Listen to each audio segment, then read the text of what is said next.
Bon, bah, je pense qu'on peut commencer, PA, ça te va? Ça vous Allons-y. va? Parfait.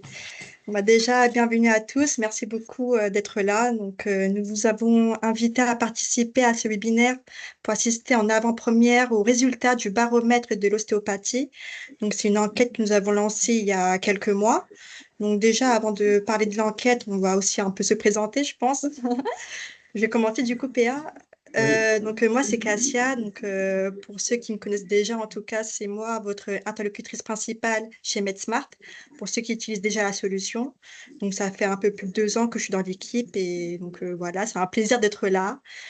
Et enchantée pour ceux qui ne me connaissent pas encore, en tout cas. Je te laisse la main, PA, du coup, pour te présenter. oui, alors moi je suis Pierre-Alexandre Day, je suis ostéopathe et je suis vice-président du registre des ostéopathes de France. Et nous avons accompagné MedSmart dans la réalisation de ce baromètre. Tout à fait. Donc là, on va aussi vous présenter notre partenariat avant de parler du baromètre, bien sûr. Exactement. PA, je te Alors laisse. je peux le présenter. Bien Nous, au sûr. registre, on a entendu parler de MedSmart il y a quelques années maintenant, quand ils ont commencé à développer leur service de télétransmission. On s'est d'abord demandé pourquoi et surtout qui était ce nouvel acteur, encore un, qui présentait une solution pour notre profession. Qu'est-ce qu'ils avaient à nous vendre, tout simplement, avant de se rapprocher d'eux et de commencer à discuter et de voir qu'il y avait des convergences de points de vue sur pas mal de sujets. On continue toujours notre partenariat, qui est un partenariat d'échange sur les éléments essentiellement liés au remboursement de nos actes ostéopathiques, mais également de la facilité d'accès à ces actes ostéopathiques et la facilité pour nos patients d'être remboursés et de présenter au groupe mutualiste et aux assurances des soins de qualité. C'est ça, exactement. Merci, PA. Sachant que vous avez toujours été un partenaire historique pour nous.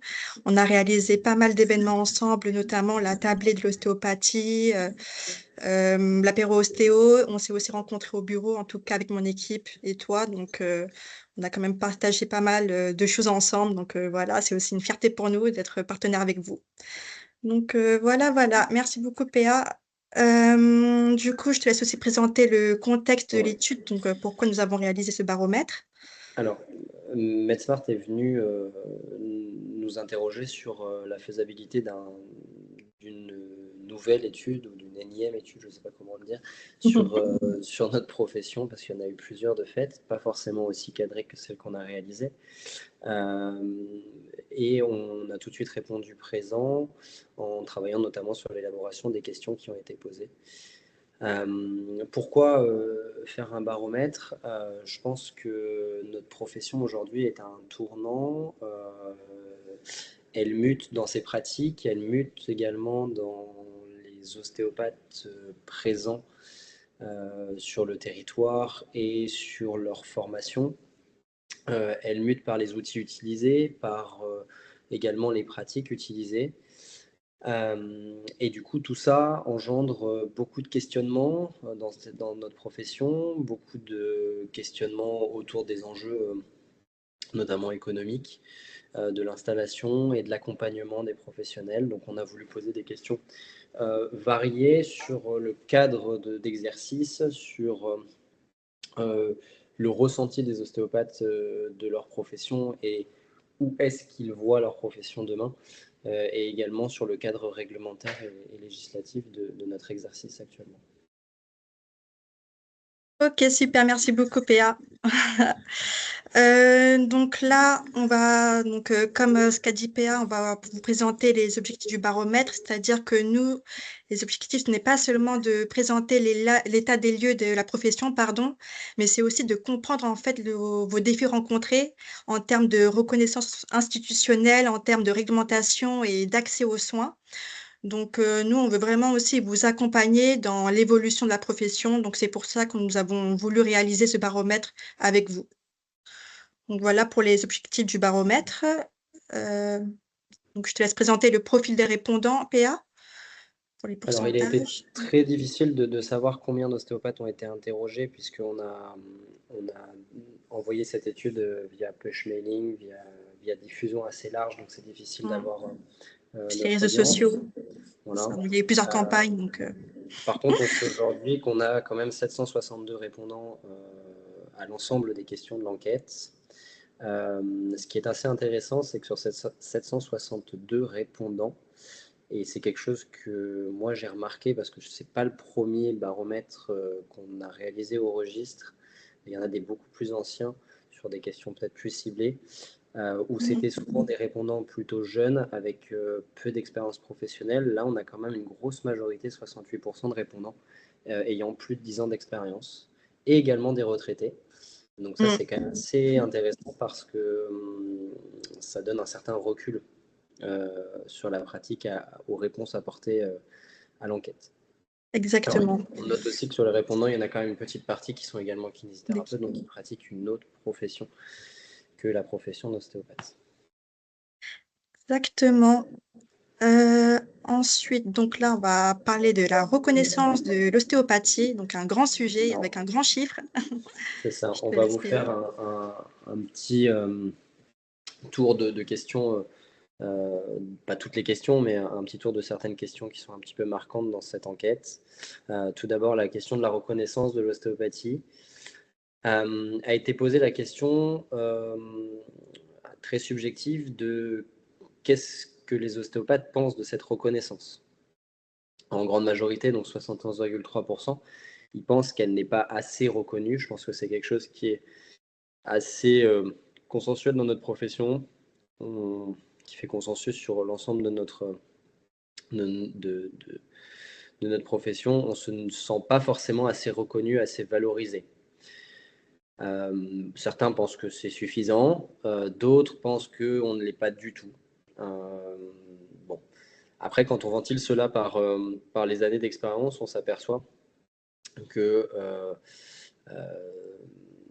Vous êtes c'est plus ou moins assez, d'accord, en fait, on est assez quelle que soit d'accord la tranche d'âge, les entre années les tranches d'expérience. Les années d'âge. d'expérience n'ont pas trop d'impact sur l'accord qu'on peut avoir sur cette question, qui est quand même assez subjective. On va pouvoir passer à la suivante pour pouvoir un peu la compléter.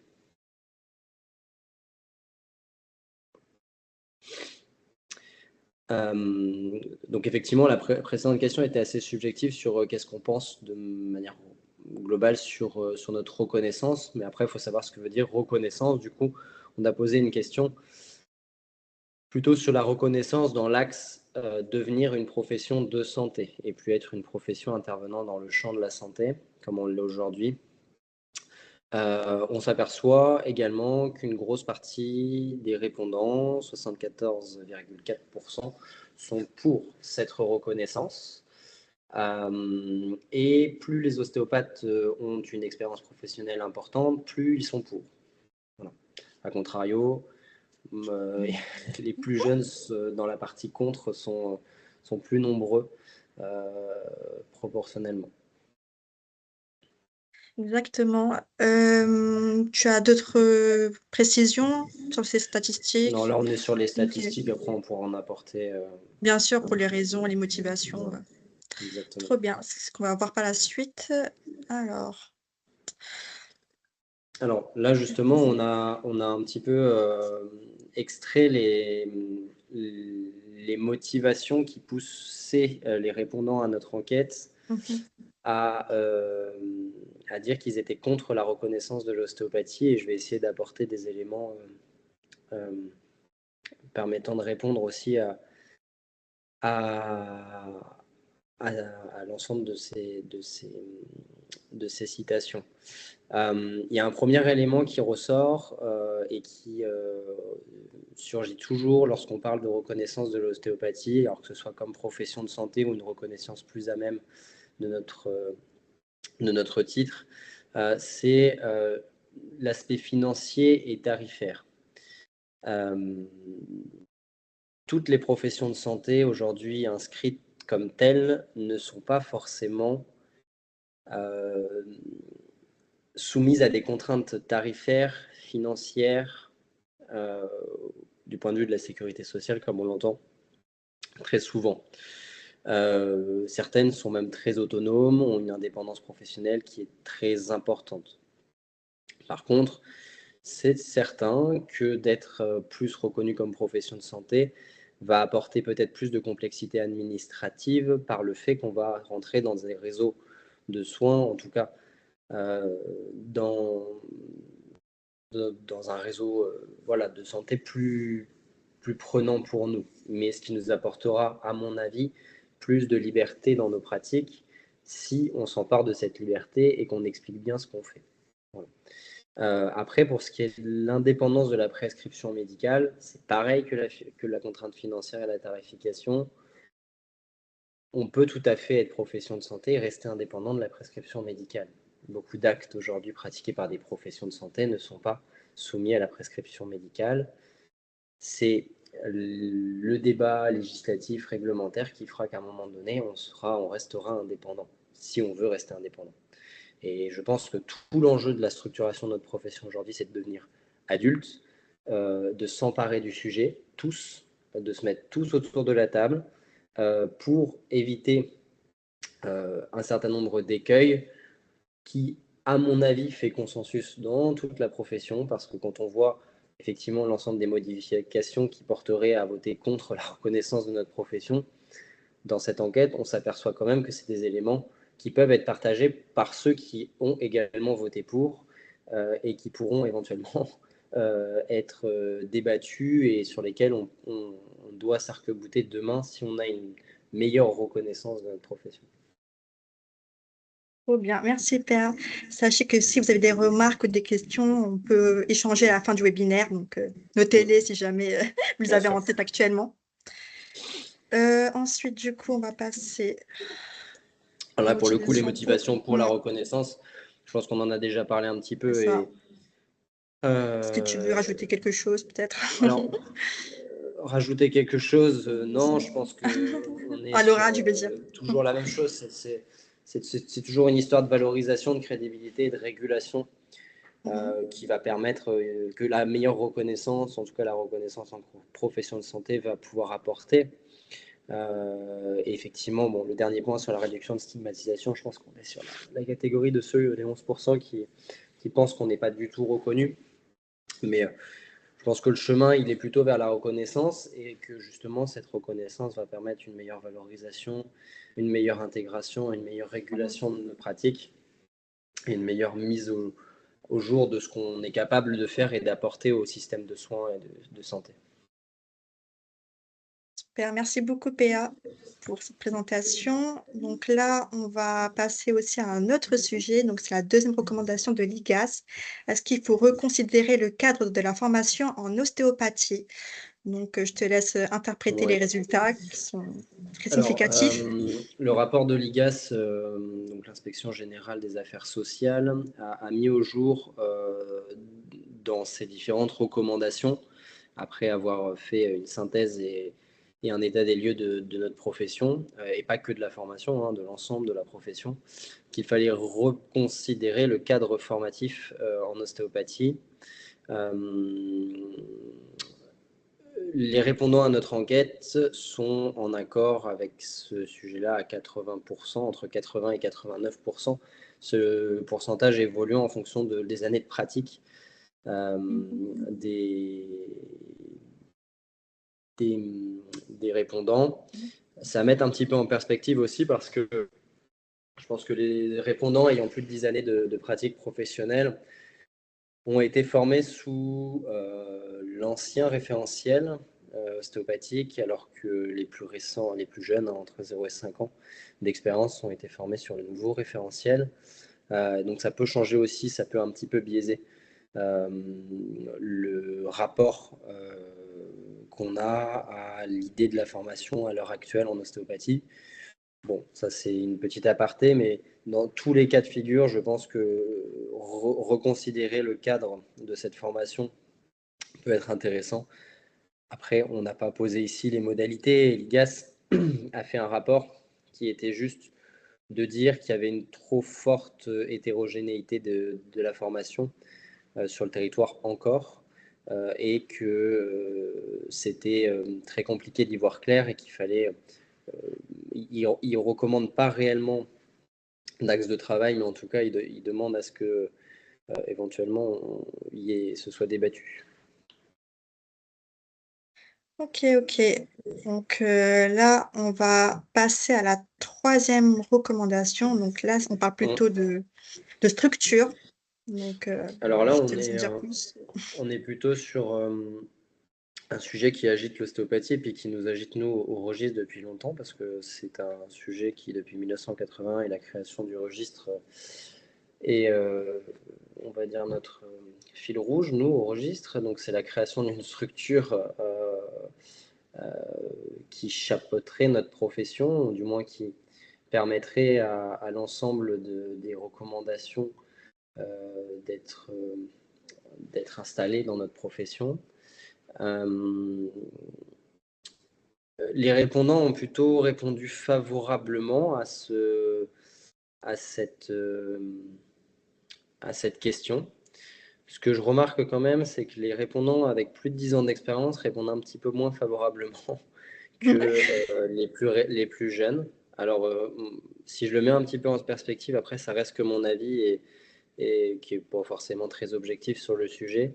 Je pense que les plus jeunes euh, sont plus aujourd'hui sensibles au côté structurel de notre profession et sur la nécessité de cette structuration. Les plus anciens ont peut-être un petit peu moins de mal à travailler, en tout cas ont déjà une assise dans la profession qui leur permet d'avoir une aisance de travail au quotidien et ont peut-être aussi dans leur tête que les organisations professionnelles en ostéopathie, dont l'Europe fait partie, les syndicats, un certain nombre de mouvements ostéopathiques depuis des années créent un petit peu des guerres entre eux intestines, ont du mal à se mettre autour de la table depuis des années, se renvoient la balle sur différents sujets, et donc il y a peut-être un sentiment aussi de lassitude, ce qui expliquerait pourquoi les plus âgés ont peut-être un petit peu plus de mal à voir, pas forcément d'un bon oeil, mais à voir la nécessité, ou du moins à voir le fait qu'une structure puisse s'organiser correctement, comme le demande le rapport de l'IGAS, notre profession. Super, merci beaucoup, Péa. Euh, là, on va passer au certificat de non-contre-indication pour prendre en charge les nourrissons de moins de 6 mois. Donc, voir ce qu'ils en pensent, les ostéopathes. Est-ce qu'ils seraient pour ou contre, enfin, pour demander un certificat? Alors, c'est pas Euh, tellement être pour ou contre, oui, c'est plutôt est-ce qu'ils puisqu'aujourd'hui, demandent un voilà, certificat? c'est plutôt est-ce qu'ils le demandent, puisque aujourd'hui, le Oui. certificat de non-contre-indication pour les manipulations Mm. est obligatoire pour prendre en charge les nourrissons de moins de 6 mois. Euh, si on regarde le baromètre, je m'inclus aussi dedans en tant qu'ostéopathe libéral. La majorité des répondants répondent non à cette question. Et je pense que la principale problématique, et on le voit sur le petit encadré à droite, c'est la difficulté à l'obtention du certificat. Difficulté parce que il est compliqué d'obtenir ce genre de certificat facilement, du fait qu'on n'est pas aujourd'hui des interlocuteurs privilégiés de ceux qui pourraient nous prescrire ces certificats, que nous sommes une profession de première intention, donc il est très compliqué de renvoyer les gens vers leur médecin pour obtenir le certificat une fois qu'ils sont dans notre cabinet, qu'ils ont pris rendez-vous au préalable, même s'il y a des moyens modernes qui le permettent aussi.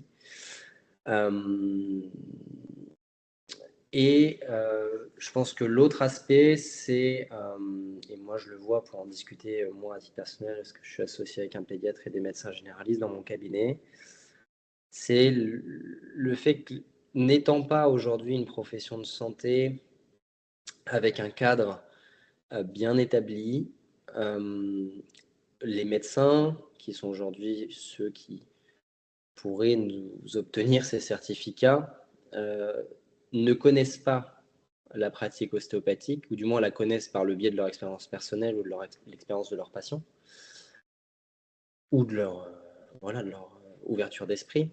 Ils ne la connaissent pas par leurs études, ils ne la connaissent pas par leur prescription. Ils ne l'ont pas appris à la faculté de médecine, ou du moins ils l'ont pas eu comme possibilité thérapeutique. Et donc du coup, il est difficile pour eux de faire un certificat, et ça j'ai déjà discuté avec un médecin, de non-contre-indication à quelque chose qu'ils ne connaissent pas. Ça, c'est un vrai sujet sur lequel il va falloir travailler, et c'est pour ça que l'IGAS, c'est notamment un des sujets sur lequel l'IGAS, dont on parlait juste avant, s'était penché, et ce pourquoi il voulait revoir le cadre de la formation en ostéopathie, parce que les autres professionnels de santé, mis à part le bouche à oreille et l'expérience qu'ils peuvent avoir entre eux sur le terrain, qui se passe heureusement très bien, ne connaissent pas le cadre de nos pratiques.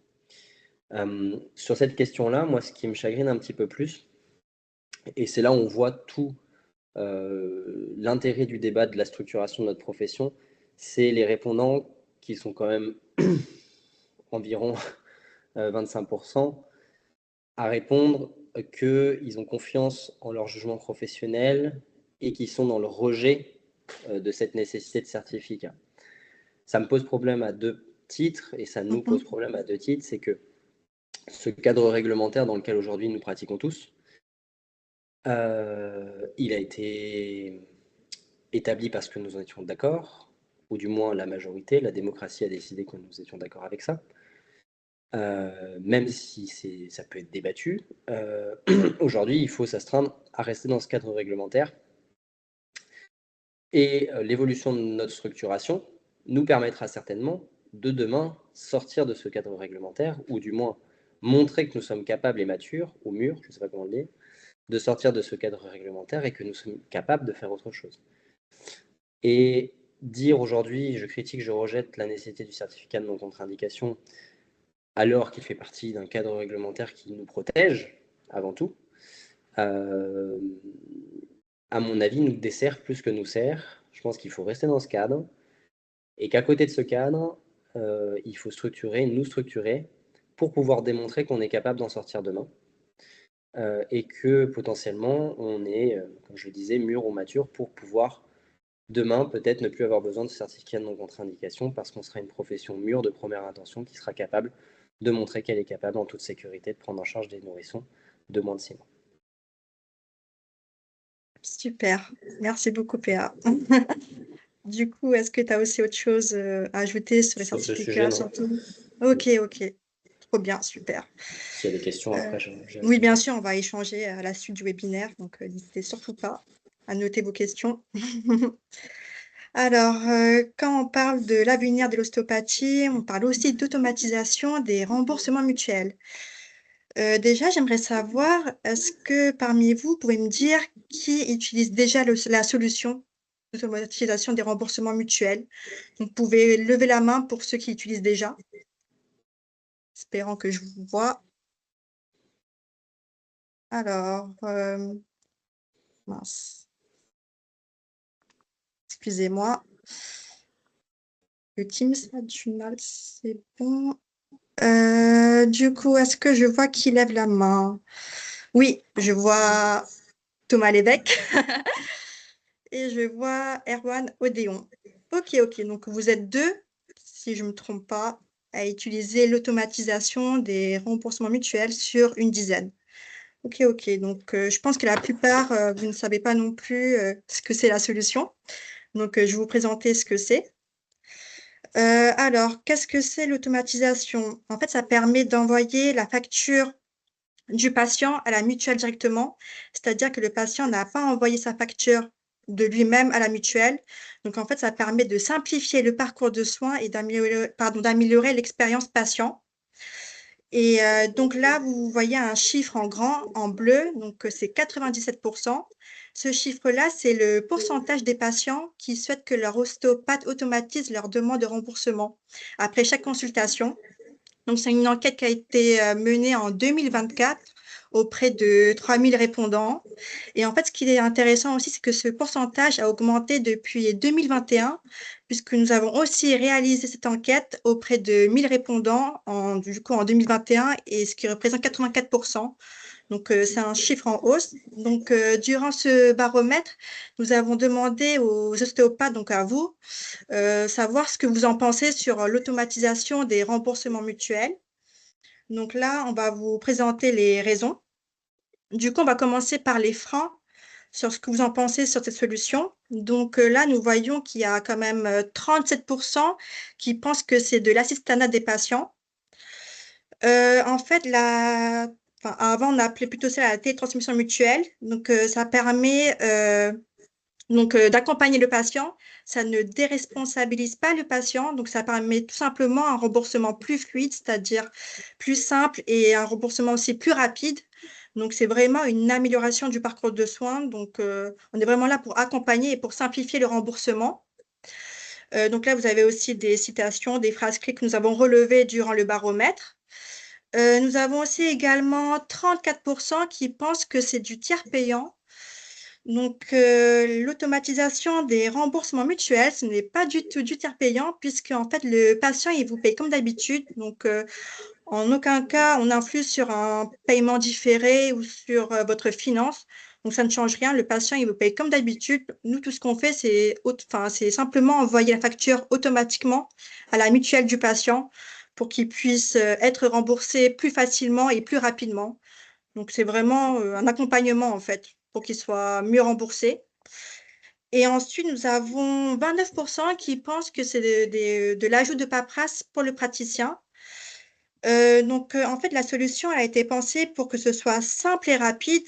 Donc, pour ceux qui ne connaissent pas la solution, il suffit juste de flasher le QR code de la carte mutuelle et ensuite la facture s'envoie automatiquement. Donc, c'est très, très simple et rapide, donc, comme je vous l'ai dit. Donc, on est vraiment là pour une gestion allégée de la solution. Sachez qu'on est vraiment aussi preneur de vos retours. Donc, si vous avez des suggestions ou autres pour encore simplifier la tâche, on est vraiment à l'écoute. Donc, voilà. Je peux aussi vous présenter un peu plus en détail la solution à la fin du webinaire si vous le souhaitez.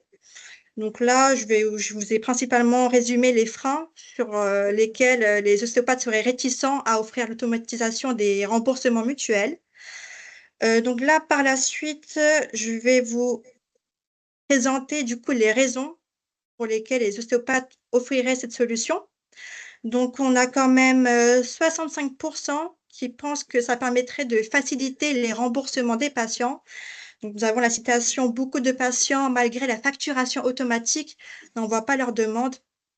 Et oui, pour ceux qui n'ont pas encore vu, on a aussi diffusé sur les réseaux sociaux un micro-trottoir où on a aussi interrogé plusieurs personnes pour savoir comment ils se faisaient rembourser, s'ils allaient facilement chez l'ostéo. Et en fait, la plupart ne savent pas que l'ostéopathie est un soin, enfin, qui peut être remboursé. Et comment se faire rembourser? C'est-à-dire qu'il y en a qui pensent qu'on doit envoyer forcément un courrier ou autre, et ils n'ont pas forcément le courage ou n'y pensent pas pour envoyer la facture, et donc ils ne vont pas rembourser malheureusement pour eux, parce qu'ils pensent que c'est un peu compliqué et qu'il y a beaucoup de paperasse. Et donc, c'est pour ça qu'on a aussi voulu simplifier le parcours de soins.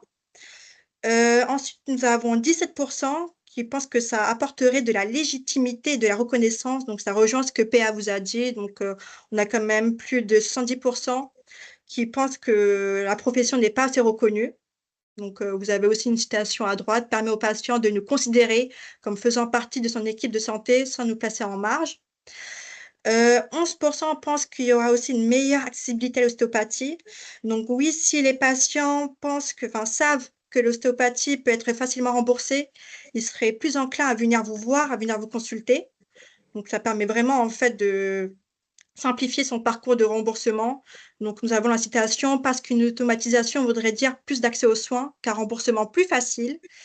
Donc, même moi, personnellement, si on me dit que je peux te rembourser facilement et que j'ai pas de paperasse à faire, donc oui, ça me pousserait à aller voir l'ostéopathe plus facilement, en tout cas, en tant que patiente, parce que oui, donc je suis pas ostéopathe comme pour ceux qui ont compris. Ensuite, nous avons 3% qui pensent que ça augmenterait la prise en charge par les mutuelles. Donc, les mutuelles, quand ils voient qu'il y a de plus en plus de patients qui vont voir l'ostéopathe, ça les pousserait en fait à proposer une prise en charge minimum. Donc, plus ils verront qu'il y aura des patients qui viendront vous voir, et plus en fait ça va les pousser justement à augmenter la prise en charge. Et enfin, on a quand même 1% qui pense que ça diminuerait les risques d'usurpation d'identité. Donc, nous, en fait, on travaille pas mal aussi avec les mutuelles et on voit qu'il y a quand même pas mal de fraudes. C'est-à-dire qu'il y a des patients ou des personnes lambda, pardon, ou des faux praticiens qui utilisent votre numéro ADELI ou votre nom-prénom pour se faire rembourser. Et ça, c'est pas très cool du coup. C'est fort dommage pour vous parce qu'en fait, ils utilisent votre identité et donc, en fait, une facture qui est télétransmise, c'est une facture qui a été vérifiée, c'est-à-dire que l'identité a été vérifiée. Donc, il n'y a pas de fraude, il y a beaucoup moins de risques, enfin, pas du tout de risque même. Donc, on est là aussi pour protéger votre identité. PA, je ne sais pas si tu as peut-être eu enfin, ce genre de cas dans ton entourage ou si tu as rencontré ces situations. Enfin, je te laisse m'en dire plus en tout cas sur Alors l'usurpation moi, d'identité. à titre personnel, je me suis jamais fait usurper, enfin en tout cas que je sache, Mhm, mes notes d'honoraires dans mon cabinet. Par contre, effectivement, c'est une solution qui va permettre de sécuriser et mhm, le côté patient, c'est-à-dire que la mutuelle sait que la consultation que Madame Untel ou Monsieur Untel mhm, a été facturée par l'ostéopathe, et donc potentiellement moins de fraude de ce côté-là. mhm, L'autre côté que je trouve très intéressant et peut-être plus intéressant dans la télétransmission, en discutant nous aussi avec des mutuelles ou avec les pouvoirs publics, c'est le côté, euh, ça permet également de sécuriser la personne qui télétransmet. C'est-à-dire que aujourd'hui, et ça par contre j'ai le cas proche de chez moi, vous avez des ostéothérapeutes ou des ostéos, je sais pas quoi, qui n'ont pas de diplôme d'ostéopathie, qui n'ont pas normalement le droit de facturer une consultation d'ostéopathie, qui le font quand même, ou avec des termes plus ou moins proches ou appropriés à une consultation d'ostéopathie, et certaines passent auprès de certaines mutuelles, qui ne vérifient pas forcément très bien, ou qui sont pas mhm, très regardantes dans le flux de l'ensemble des factures qu'ils reçoivent. Et quand on discute avec les mutuelles, le fait d'avoir un numéro de télétransmission qui est relié à un mhm, patient effectif et à un praticien dont le numéro RPPS pour maintenant a été vérifié, mhm, bah, c'est quand même un gage que la mutuelle rembourse un acte mhm, qui a réellement été fait par quelqu'un qui est réellement diplômé et qui a réellement le droit de facturer. Et ce qu'on voit, et ça c'est un vœu pieux que j'ai aussi, c'est que le fait de faire ça va quand même faire des économies aux mutuelles qui potentiellement, on peut toujours rêver, mais qui potentiellement pourraient redistribuer un petit peu plus de consultations à leurs cotisants ou leurs adhérents. À l'inverse, si on se retrouve avec une profession qui n'est pas structurée, on revient toujours à la même chose, qui ne combat pas les ostéos trucs muches qui sont à côté de chez nous et qui n'ont pas de diplôme et qui se retrouvent pas du tout structurés, l'effet inverse peut être que on se retrouve avec des mutuelles qui se disent, bon, bah, eux, ils sont pas structurés, nous, on sait pas ce qu'on rembourse, on sait pas comment ça se passe, donc bah, on arrête de rembourser l'ostéopathie. Alors, ça va peut-être être au début mhm. très parcellaire, certaines d'entre elles, et puis après, si c'est généralisé, ben, on se retrouve avec quand même un gros problème dans notre profession, parce qu'il faut quand même pas se cacher. Aujourd'hui, si l'ostéopathie n'est plus remboursée par les mutuelles, je vais être gentil, je pense que 70% des cabinets en France ferment demain matin. Donc voilà, il y a un effet de structuration qui est important et surtout un effet de vérification, même si certains sont un peu réfractaires à cette Mhm, vérification, il m'apparaît quand même essentiel et je pense que c'est un gage de maturation mhm, et du mhm. fait que notre profession soit mieux. Voilà. Super, bah, en tout cas, tu as vraiment tout dit, PA, donc c'est exactement ça. Sachez qu'également que cette solution, elle est aussi disponible gratuitement sur le logiciel donc de Patientèle. Donc ça, on peut aussi voir plus en détail à la fin du webinaire si vous le souhaitez. Donc là, on va passer à la fin. Donc, Donc là, en fait, le baromètre est disponible, donc le livre blanc. Donc, dans ce baromètre, vous allez voir bien sûr tous les sujets, puisque là, on ne nous a pas présenté tous les sujets qui ont été abordés durant ce baromètre. Donc, vous allez aussi voir les chiffres en rapport avec la digitalisation ou bien sur l'avenir de l'ostéopathie, tels que les rapports de l'IGAS. On ne nous a pas tous listés. Donc là, on a vraiment mis les notions les plus importantes, les chiffres les plus importants du coup pour vous. Donc, n'hésitez pas à le télécharger et à le lire. Donc, comme ça, vous aurez toutes les infos dessus et vous verrez les tendances de l'ostéopathie. Donc, les chiffres qu'on a relevés durant ce baromètre. Donc, voilà, voilà. En tout cas, merci beaucoup d'avoir assisté à ce webinaire. J'espère que ça vous a plu. Si vous avez des Donc, questions, n'hésitez c'est pas à ça. lever On la peut main, échanger. à les poser. C'est ça. Après, normalement, vous pouvez aussi allumer votre caméra et le micro. Ouais. Donc, on peut très bien échanger de vive voix, tous ensemble. Je vais arrêter le partage. Donc,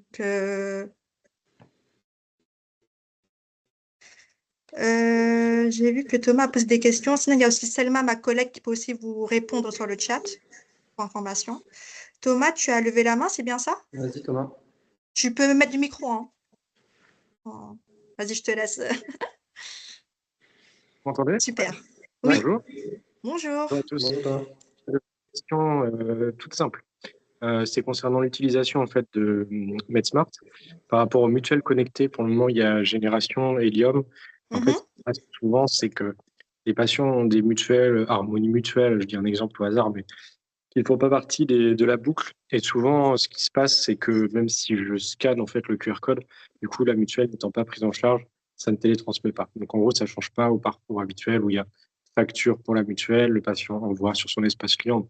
C'est pas très grave, mais est-ce que c'est prévu dans l'avenir qu'il y ait de plus en plus de mutuelles que, en Bien définitive, sûr, c'est l'objectif. Après, là, actuellement, on est aussi en discussion avec beaucoup de mutuelles. Et en fait, enfin, c'est marrant la comparaison, mais c'est comme la SNCF, en fait, ou la RATP.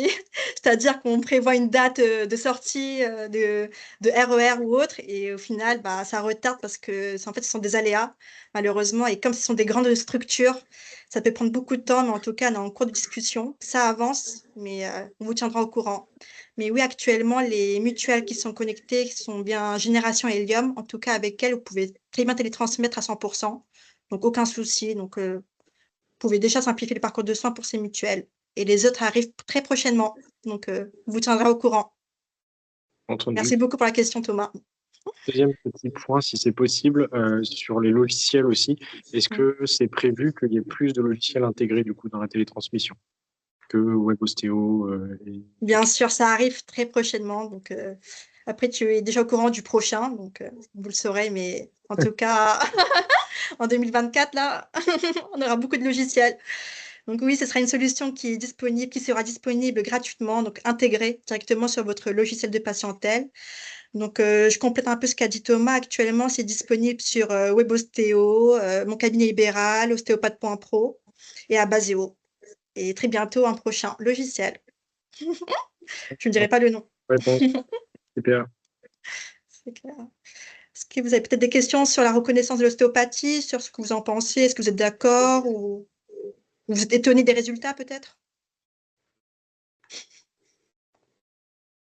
Pas de remarques dessus? Je peux rebondir du coup sur tout ce qu'a dit PA. Oui, bien sûr. Après, il y a On est certains là. confidentiels encore, je pense, mais à l'heure actuelle, sur les discussions au niveau de la DGS, est-ce que on peut tabler dans les, je ne sais pas, bon, je fais un peu Madame Irma, mais dans les 5 ans, sur une évolution du statut de l'ostéopathe, sur enfin un consensus avec les syndicats ou qui pourraient enfin se mettre autour de la table, en plus du registre, bien sûr, qui appelle de ses voeux une structure, ordinale ou autre, ou API, ce que j'ai entendu. Alors, je... la seule chose que je peux dire, c'est que le vent a un tout petit peu tourné, contrairement à avant où les pouvoirs publics attendaient que la profession se mette autour de la table, réfléchissent ensemble, créent un consensus, etc.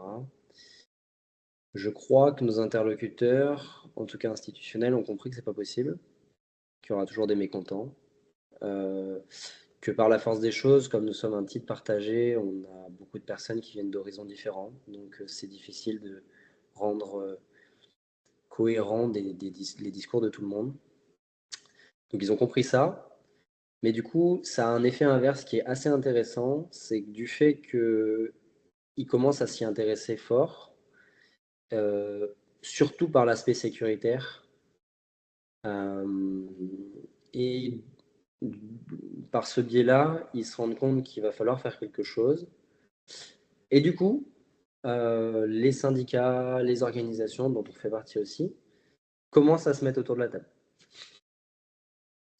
Parce que on voit bien qu'il y a un moment donné, il va falloir quand même discuter. Donc c'est une période un petit peu particulière, mais c'est assez intéressant parce que nous, au registre, aujourd'hui, on renoue des discussions avec des organisations professionnelles et syndicales avec qui on n'a pas discuté depuis des années, sur lesquelles on s'aperçoit qu'on peut avoir des convergences, des divergences évidemment, mais des convergences aussi. Et c'est assez stimulant parce que je pense qu'on va tous vers le même endroit. Donc, de toute façon, et puis que les pouvoirs publics aujourd'hui veulent réellement y aller. Alors après, il y a une notion aussi actuelle qui fait que le législateur et l'exécutif, les deux, hein, sont très sensibles à la question sécuritaire, beaucoup plus que l'étaient leurs prédécesseurs au moment où l'ostéopathie aurait pu aussi à un moment donné devenir une profession de santé, ou du moins s'organiser comme ça, pour ne pas le citer, sous François Hollande, où là ils étaient plus sensibles au consensus professionnel. Donc ça s'était pas fait parce que justement la profession n'était pas mature et n'avait pas suffisamment discuté entre elles, et à l'époque le législateur était très sensible au fait que tout le monde soit d'accord pour qu'on aboutisse à quelque chose. Donc c'est pour ça que ça avait capoté. En partie, hein, on va très vite sur le sujet, mais là aujourd'hui, le législateur et l'exécutif sont très sensibles à la sécurité, sont très sensibles à l'organisation, sont très sensibles à ce qu'on intègre aussi un réseau de soins, et très sensibles au fait que d'autres professionnels de santé aussi jouent un rôle dans le système de santé qui est en train de péricliter à certains endroits. Donc voilà, il y a un brassage de tout ça qui fait que oui, ça va.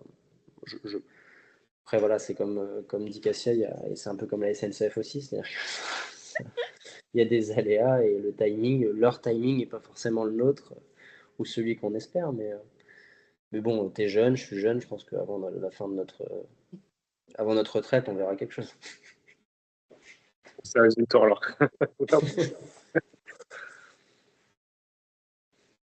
Ok, très bien. Est-ce qu'il y a d'autres suggestions, d'autres remarques? Sinon, on va clôturer le webinaire. Ok, pas de réponse. Bon, en tout cas, bon appétit pour ceux qui sont en train de manger.